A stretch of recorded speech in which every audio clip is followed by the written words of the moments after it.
Welcome back to MMA Al Dente. I am here to talk about Marc Diakese versus Joel Alvarez. Joel Alvarez is 19 and 3, 30 years old, and he's got 5 inches of height and 4 inches of reach over 30-year-old Marc Diakese, who has a record of 16 and 6. Yeah, I go Diakese. I know some people say Diakese. I don't know. I heard it that way once, Diakese, and I just stuck with it.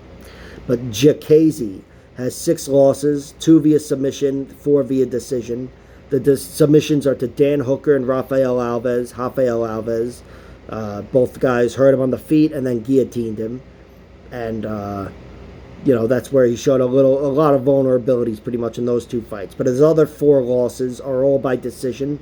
Michael Johnson, Rafael Fiziev, Nasrat Hapgras, and Drakkar Klose. Solid fighters, all really good on the feet, and guys that weren't falling to Diakese's trap on the feet, which is sucking you into a kickboxing battle at his range where he chews you up.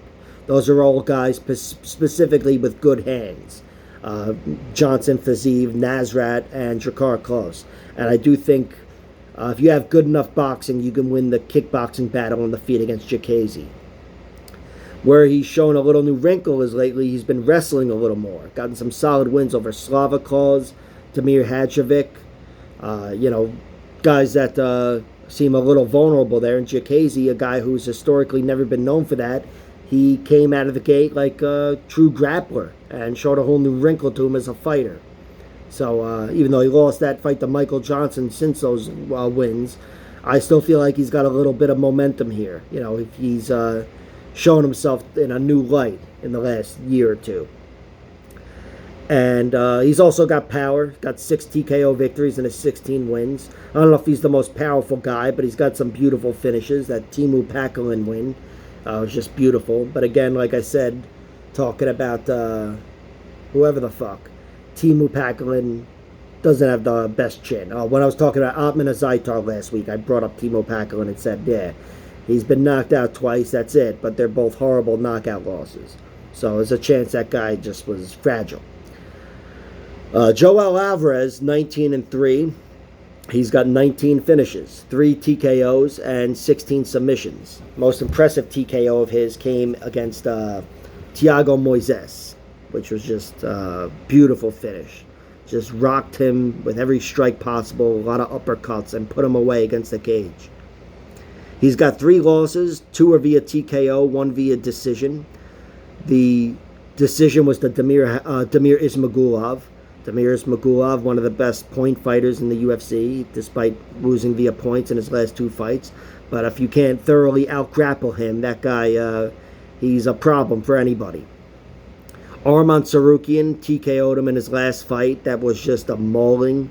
Tsarukyan was too much for Joel and never let him get off on the feet or on the ground and just mauled him. That was one of the more gruesome beatings we've seen. I don't know if it was fucking gruesome or not, but I remember it being pretty gruesome. And he beat the shit out of him and got him out of there in round 2. And then this other guy, Ali Abdul Khalikov, got him with a spinning KO head kick.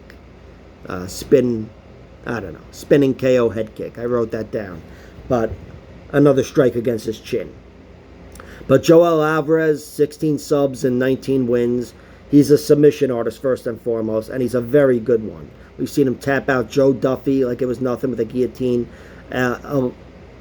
Alexei Yakovlev. I forgot Yakovlev's first name for the first fucking time. But he got Yakovlev out of there with an armbar round 1. But really his guillotine is his primary threat, and it's good for anybody trying to shoot in on him, as I imagine Diakese will. And on the ground, Joel Alvarez is just a fucking Venus flytrap. You want to stay away from him. Really active guard, incredibly dangerous. Again, this guy does not know how to win a decision.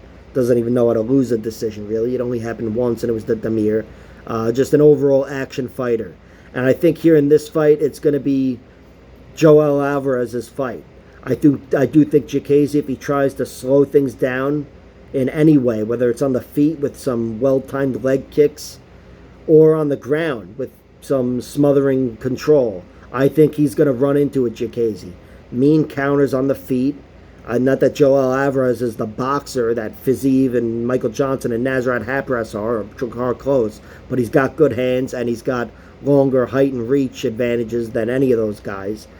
Fucking unique height and reach advantages. And on the ground, if Diakese is a little uncomfortable and tries to take the fight to the ground, this isn't Slavakos. I think he's going to run into a lot of trouble there. So I've got Joel Alvarez winning this fight. I think if he does win the fight, it's via finish. And that's why I have bet on the under. Joel Alvarez is minus 170. The under is 2.5 rounds, minus 180. I'm much more comfortable with the under because it covers Joel Alvarez's all of his paths to victory pretty much. And also a bit of a hedge on Diakese cracking Joel Alvarez. Because again, 2 of his losses are via TKO. 2 of his 3 losses. So that's the bet, the under. And I'll wait to see the props. But the pick, Joel Alvarez gets it done. I imagine it'll be a submission. Diakese's never been submitted without being clubbed first by Dan Hooker and by Rafael Alves. But I think that's what Joel Alvarez does. Could be a counter guillotine like Dan Hooker had. Could just be a moment where he goes through him with a guillotine like Rafael Alves had. But Joel Alvarez is one of those guys who's very dangerous and can make it work. So that's the pick. Like, share, subscribe, all that horseshit. Check out my other videos.